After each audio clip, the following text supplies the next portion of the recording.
pagi saudara, apa kabar Anda hari ini? Sapa Malang kembali hadir di hadapan Anda. Kali ini bersama saya Hilda Nusantara. Saudara, Sekolah Rakyat telah hadir di Kota Malang di tahun ajaran baru 2025-2026. Sekolah ini sebagai wujud harapan pemerataan akses pendidikan, utamanya bagi warga prasejahtera. Tapi apakah kita semua tahu sebenarnya Sekolah Rakyat ini sekolah yang seperti apa begitu ya? Kita akan langsung membahasnya karena saat ini saya sudah berada di Sekolah Rakyat Menengah Pertama. Tapi sebelumnya saya akan mengajak Anda untuk melihat video berikut ini, liputan yang sudah sempat terekam oleh video jurnalis kami tentang aktivitas pertama, yakni kegiatan masa pengenalan lingkungan sekolah pada 14 Juli lalu. Berikut liputannya.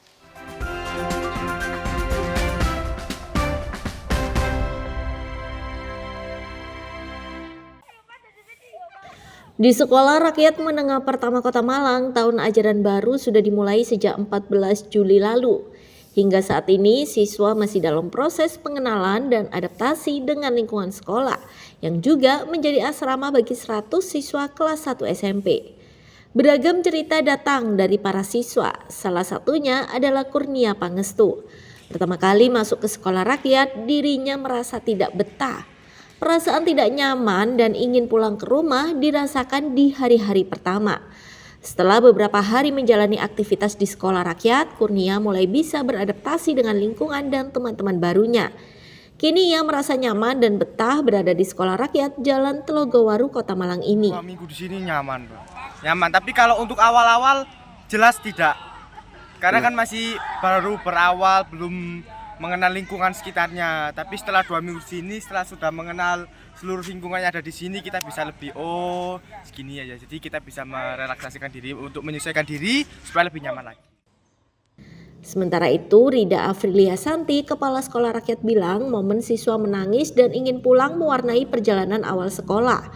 Dengan pendekatan dan pemahaman dari para guru, perlahan siswa mulai mengerti dan kini siswa sudah mulai kerasan berada di Sekolah Rakyat. Dibilang mudah ya mudah, dibilang sulit ya sulit ya. Tantangannya banyak karena anak SMP beranjak dari SD ke SMP masih keterikatan dengan orang tua masih besar. Jadi ya yang nangis-nangis di awal itu ya wajar, pengen ketemu orang tua, pengen jajan, pengen pulang, pengen keluar. Yang biasanya bebas bisa kemana-mana, di sini semuanya serba terprogram, serba terjadwal. Ya itu yang menjadi tantangan. Dengan pendekatan dan pemahaman dari para guru, perlahan siswa mulai mengerti dan kini sudah mulai betah berada di Sekolah Rakyat. Karena masih berada di tahap awal, pihak Sekolah Rakyat juga terus melakukan evaluasi agar siswa yang berada di Sekolah Rakyat bisa tinggal dan belajar dengan nyaman. Tim Liputan Kompas TV Malang, Jawa Timur.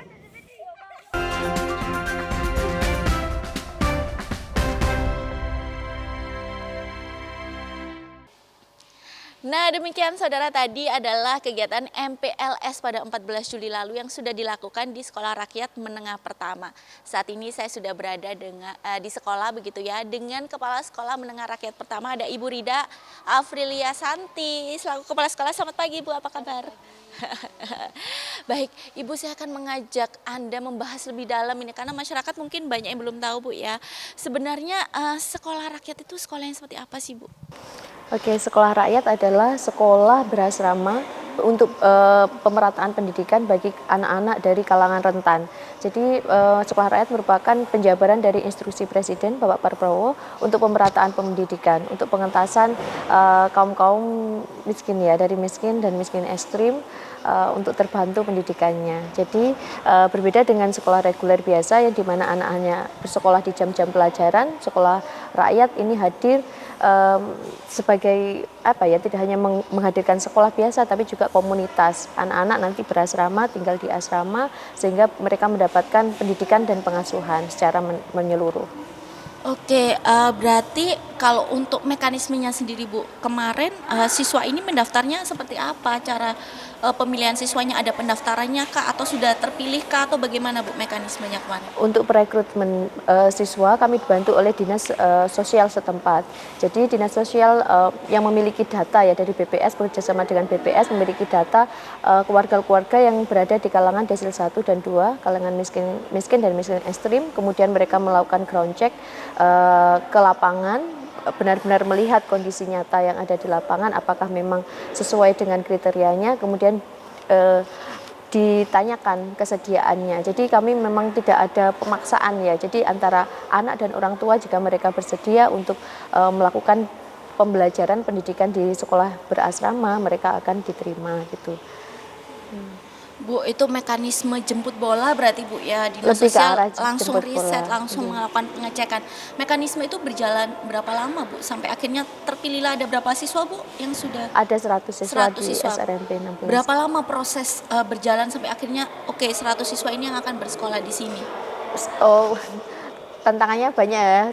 Kemarin itu ya beberapa bulan, 2-3 bulan karena harus memang ada silih berganti ya. Orang-orang belum memahami apa itu sekolah rakyat, dan banyak yang karena belum ada buktinya, banyak yang mungkin belum percaya juga, oh nanti anak saya seperti apa. Apalagi dari SD ke SMP, mereka masih ketergantungan sangat dengan orang tua. Jadi itu mungkin yang menjadi pertimbangan orang tua, sehingga ya sempat ada yang masuk, akhirnya dicabut lagi. Jadi proses itu yang membuat lama untuk rekrutmennya. Oke, jadi 100 siswa ini semuanya bersekolah di sini, tinggal di sini begitu ya? Tinggal di sini. Oke, itu kemudian ini sudah memasuki pekan kedua ya saudara ya setelah MPLS. Aktivitasnya sejauh ini seperti apa Bu? Untuk saat ini mereka masuk ke tahap program persiapan, di mana mereka tidak hanya belajar pembiasaan kehidupan di asrama, mereka juga belajar tentang pembiasaan belajar dan matrikulasi. Jadi kita ingin bisa melayani kebutuhan anak-anak sesuai dengan levelnya. Jadi di matrikulasi ini nanti anak-anak semacam apa ya, di tes awal ya, mereka ada di level mana untuk kemampuan dasar numerasi literasinya. Sehingga nanti saat proses pembelajaran berlangsung kita bisa melayani sesuai levelnya. Selain itu kami juga melakukan talent mapping. Jadi kita memetakan minat dan bakat anak-anak, sehingga nanti kita bisa melayani mereka ekskul apa yang kami bisa berikan nanti sesuai dengan minat yang ada di sini. Masa ini menarik sekali ya. Jadi kalau dilihat dari sekilas ceritanya sebelum kita gali lebih dalam tadi, ada talent mapping, ada numerisasi, melihat bakat, berarti belum langsung belajar ya Bu, tapi ini masih proses Pemetaan memahami awal. karakter masing-masing ini ya. Betul. Karena memang selain masih role model gitu bentuknya, ini juga pertama, dan ternyata saudara saya jadi ada yang mau saya bahas lebih dalam ini nanti soal kenapa harus talent mapping di tingkat SMP ini. Nanti kita akan bahas selanjutnya lebih dalam Betul. Ibu ya. Tetap di Sapa Malang.